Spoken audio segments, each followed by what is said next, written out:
Hello guys, चलिए शुरू करते हैं। आप देख रहे हैं फंकी न्यूज़र। तो आज का जो पहला टॉपिक है वो है राउंड टू हेल से के बारे में।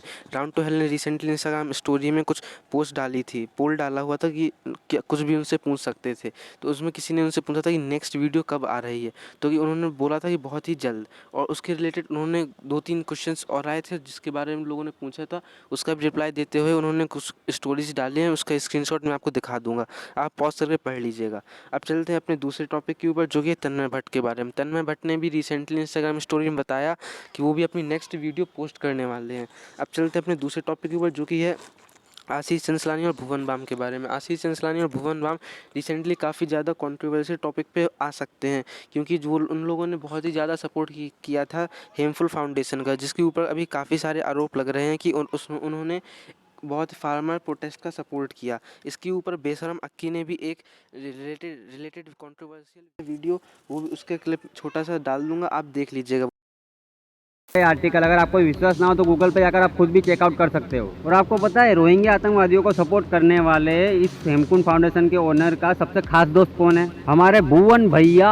अब तक एनआरसी के बारे में जान ही गए हो तुम लोग। एनआरसी एक ऐसा कानून था जहां पर पाकिस्तान, अफगानिस्तान, बांग्लादेश से आए हुए हिंदू, सिख, बौद्ध, जैन, ईसाई, पारसी, इन सबको इंडिया की नागरिकता देने के लिए ये कानून बनाया गया था, क्योंकि इन देशों में इन सबकी हालत कुत्तों से भी ज़्यादा खराब हो गई थी। इन लोगों के साथ क्या क्या अत्याचार होते थे वो जानने के लिए आप यूट्यूब या फिर गूगल पे भी सर्च मार के देख सकते हो। लेकिन किसी ने भी इन शरणार्थियों को सपोर्ट देने की बात नहीं की, ना कि किसी बड़े क्रिएटर ने, ना ही किसी बड़े फाउंडेशन ने। लेकिन ये सारे बड़े क्रिएटर्स मिलकर कोरोना के नाम पर तुमसे डोनेशन करवाकर ये सारी फंडिंग का यूज रोहिंग्या को सपोर्ट करने के लिए कर रहे हैं। क्योंकि ये लोग तुम्हें डायरेक्टली तो रोहिंग्या को सपोर्ट करने के लिए नहीं कर सकते ना, क्योंकि तुम लोग चूती हो सकते हो, महाचूती नहीं, जो आतंकवादियों को सपोर्ट करने के लिए डोनेशन कर दो।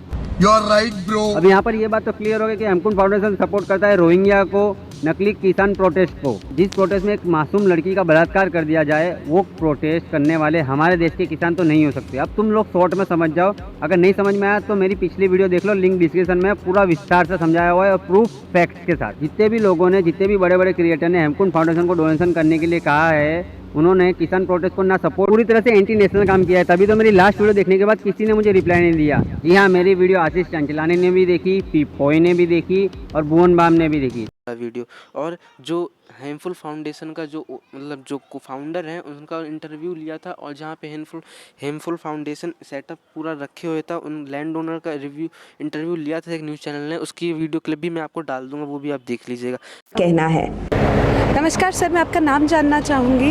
जगत यादव। सर, कल एकदम से क्या हुआ? क्योंकि यहाँ पे आप पे आरोप लगाए जा रहे हैं कि एकदम से आके यहाँ पे बैनर्स फाड़ने स्टार्ट कर दिए, तो ऐसा क्या हुआ था सर? बैनर तो इसमें है ही नहीं। ये दरअसल क्या है कि हमने इनको 29 मई को बोल दिया था कि भाई आप लोग जब यहाँ पेशेंट नहीं आ रहे तो मैं वेयर हाउस के लिए जगह नहीं दे सकता, क्योंकि जब तक पेशेंट थे तो मैं भी सहमत था, ठीक है जी, अच्छी सेवा हो रही है, और सेवा भाव से हमने ज़मीन दी थी और ये टेंट लगाया था इनके लिए, ना कि हमने यहाँ पे इनको कहा कि आप गलत सलत काम करो। इन्होंने क्या किया, 12-15 दिन से अब यहाँ कोई पेशेंट नहीं आ रहा, बिल्कुल बेड खाली पड़े हैं, धूल जमी हुई है। इन्होंने यहाँ पे लाके रोज़ कम से कम भी 10-20 ट्रक माल आता है खाद्य जो सामग्री का, उसको हम सपोर्ट कर रहे हैं। तो मुझे लगता है कि ये राशन जो आया ये भी शायद वहीं के लिए जा रहा है। तो हमने कहा कि वेयर हाउस के लिए मैं जगह नहीं दे सकता। ये आपको ये लगता है कि ये जो राशन आया है वो किसान आंदोलन के लिए आया है? जब ये सबसे बड़ा फाउंडेशन है और इन्हीं के, ये कह रहे हैं हमारे दम पे चला है फाउंडेशन, सबसे बड़ा जो है फाउंडेशन है और किसान आंदोलन हम नहीं चलाए, सब सपोर्ट हमने किए, तो मुझे तो वहीं से संदेह हो गए।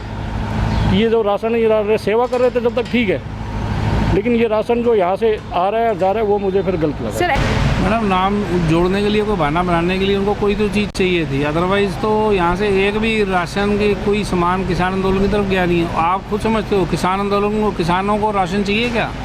बिल्कुल किसानों को राशन नहीं चाहिए। किसान अपनी डिमांड के लिए खड़े हैं, राशन उनके पास पीछे ट्रॉलियों से भर भर के ही आता है। हमारे राशन की ज़रूरत नहीं है। ये तो हम जो साइडों के ऊपर भूखे लोग बैठे हुए हैं, अपना आप रात को भी चले जाओ इधर सिकंदरपुर के नीचे आगे आते हैं, ठीक है ना, और जितने गाँव हैं सारे गाँवों की तरफ हम राशन को भिजवा रहे हैं, किटें भेज रहे हैं। हमने उत्तराखंड भेजी हैं और देहरादून। अब चलते हैं अपन लोग कुमी राजपूत के बारे में। कुमी राजपूत ने रिसेंटली अपने चैनल में बताया, यूट्यूब चैनल में, कि वो 100 यूट्यूबर्स के साथ कोलैब करने वाले हैं। इससे रिलेटेड उन्होंने एक यूट्यूब का गूगल फॉर्म भी निकाला है, उसे फिल करके, जिससे वो लोग कुछ यूट्यूबर्स के साथ कोलैब करेंगे, यानी कि 100 यूट्यूबर्स के साथ कोलैब करेंगे। तो आज के लिए इतना ही टॉपिक है। और भाई लोग सब्सक्राइब कर दो, व्यूज़ भी बढ़वा दो, शेयर भी करवा दो, क्योंकि ज़रूरत है सब चीज़ों की। धन्यवाद।